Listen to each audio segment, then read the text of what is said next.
Hi, and welcome to It's Your Race video tutorials. This video is going to show you how to create registration types for your events online registration on It's Your Race. So the most basic way to think about what we call registration types is that it's basically the ticket that the participant is purchasing.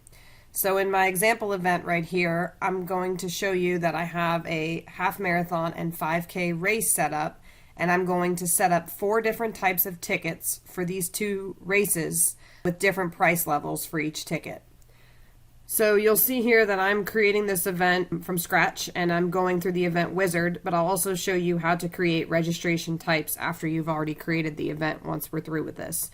When you're going through the event wizard, we do what's called a quick setup. If you have just a basic 1 price level for each separate division or race, 5K, half marathon, you can do a quick setup and just set the price, set the start date that you want registration to open, and set the end date that you want registration to close. But if you want to make it a little bit more complicated, if you have increasing prices while registration is open for a longer period of time, you can also do that. So you would skip the quick setup and go down and create your registration types from scratch, which is what I'm going to do. So my registration title, will start with the half marathon. I'm going to have 2 different ticket types. I'm going to call it half marathon adult and half marathon student, and I'm going to have 3 different price levels for each of those ticket types.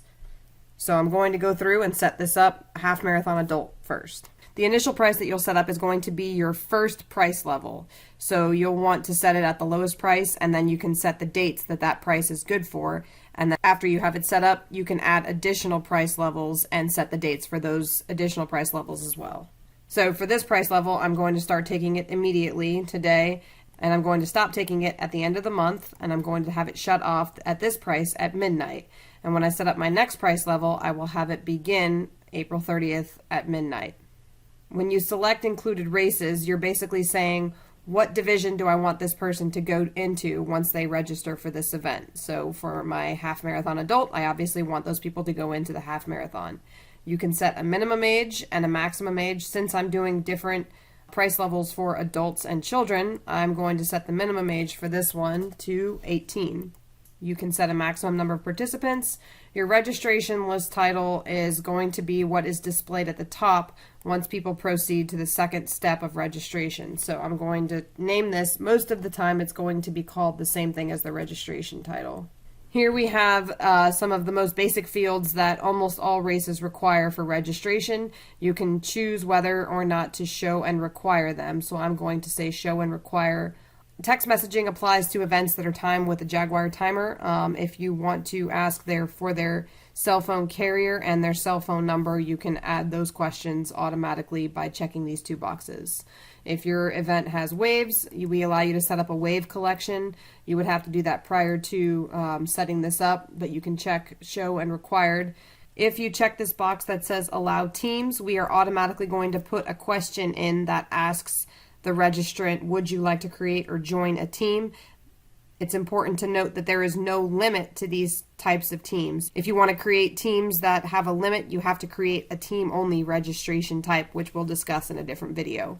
But for now, for this one, I'm going to say allow teams. And your shirt size collection you should have set up prior to setting up your registration types. I did tech shirts for my half marathon and cotton shirts for my 5K. So for this, I'm going to select my half tech shirts, and I've already set up the sizes within that shirt size collection. And my waiver, I did 2 separate waivers for the 5K and half marathon. I'm going to select my half marathon. The display order is what order are these registration types going to show up on the registration page. So if you want your half marathon adult to show up first, you would make that the lowest display order, or if you want your 5K adult to show up first, you would make that your lowest display order. Then hit save. So you'll see here that I have my half marathon adult ticket type or registration type set up, and I've set up my first price level to go off April 5th, 2017 at midnight, which was this morning, and I'm going to have it end on April 30th at midnight. But I want to pick up with the next price level on this date and time, so I'm going to click on add a price level. I'm not going to change the registration title. I want to keep it the same, but I'm going to increase the price to $50. And I'm going to have it start April 30th at midnight, and I'm going to have this stop And I'm going to have this stop on June 1st at midnight. And I'm going to click save. Okay, so you'll see that my second price level has been added. I'm going to add one more price level to this. Again, have it pick up June 1st at midnight. And I'm going to stop it July 1st at midnight. And increase it to $60. So that's how you set up one ticket type, and I'm going to add one more, just the half marathon student ticket type, and I'll add 3 price levels to that as well. So you can see one more time how to add a ticket type and 3 different price levels. Okay, so I've got this one set up as my half marathon student ticket type. I've set the price to $30. Included is 1 participant. Starting registration is the same as the adult. Starting today and ending on April 30th at midnight. Selected included races. I want all these people that register for this ticket type to go into the half marathon division. I'm setting my maximum age as 17 for this one because it's a student ticket type. And my registration list title, half marathon student. I've set up all the same questions for this one as the adult. My shirt size collection, my waiver, and my display order for this one, I'm going to make 2.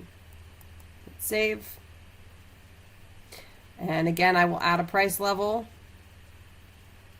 and increase it to $40 on April 30th at midnight, June 1st at midnight. And one more price level, start on June 1st at midnight and end on July 1st at midnight. So that's how you set up the registration types during the Event Wizard when you're going in and creating your event for the first time.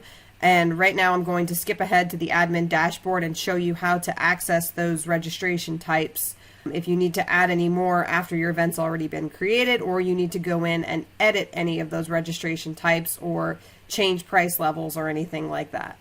So once your event's all set up and you're on your admin dashboard, if you decide at any point that you need to make changes to those registration types or add price levels, as I said, you would go over here to registration types, and there's my half marathon adult, my half marathon student ticket type. If I edit my half marathon adult, I can click on price levels up here, and you'll see my price levels there, and it's telling me which price level is currently active and at what price. So you can make any changes that you need to there. If you have any questions at all, feel free to shoot us an email at info@itsyourrace.com. Thanks for watching, and be sure to watch all our other video tutorials.